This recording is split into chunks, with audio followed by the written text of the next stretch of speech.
आणि आपलं काय होणार यापेक्षा या झाडाला किती वेदना होत असतील. मग त्यातले काही पक्षी त्या झाडाशी संवाद करतात की अरे दादा तुला खूप वाईट वाटत असेल ना, यातना होत असतील ना रे. ते झाड म्हणते यातना होत आहेत, ते घाव बसत आहेत, त्याच्या यातना वेगळ्या आहेत. पण हा जो कॉन्ट्रॅक्टर, हा जो व्यापारी आलेला आहे, व्यापारी, तो ज्या कुऱ्हाडीने माझ्या मुळावरती घाव बोलतो त्या कुऱ्हाडीचा दांडा सुद्धा माझ्या लाकडापासून बनवला गेलाय, त्याचं जास्त दुःख होते.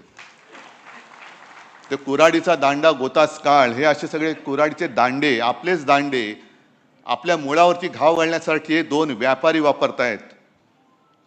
काय आपल्याला राग येतोय? नाही येते.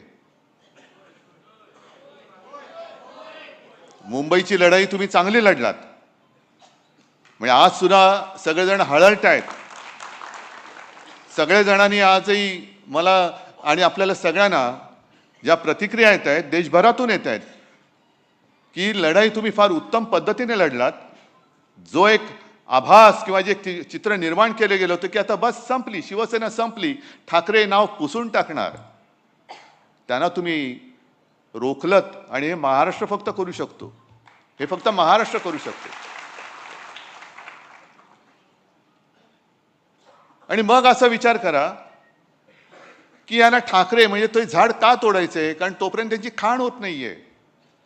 संपूर्ण महाराष्ट्र यांना जो काही एक पादाक्रांत वेगळ्या पद्धतीने करायचा आहे,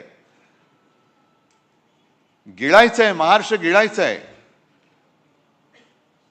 आणि आपल्याला आपण ही लढाई कशी दिली, यावेळेला पहिल्या प्रथम मुंबईमध्ये सुद्धा पैशाचा वापर केला गेला. अनेक ठिकाणावरनं माझ्याकडे ज्या काही तक्रारी आल्या, दार बंद असलं तर दाराच्या खालच्या फटीतनं लिफाफे फेकले गेले आतमध्ये, पैसे भरलेले लिफाफे. विकत घेताय तुम्ही महाराष्ट्र? मत विकत घ्याल, पण मन कसं विकत घ्याल? आणि जी जिवंत मन आहेत ती आज सुद्धा माझ्या भगव्यासोबत, शिवसेना प्रमुखांच्या शिवसेनेसोबत आहेत, हे परत तुम्ही दाखवून दिलेलं आहात. हीच आपली ताकद आहे. कोण आहोत आम्ही? ठाकरे म्हणजे कोण आहोत? पुसून टाका ना नाव ठाकरे. बघा आयुष्यामध्ये काय होतंय.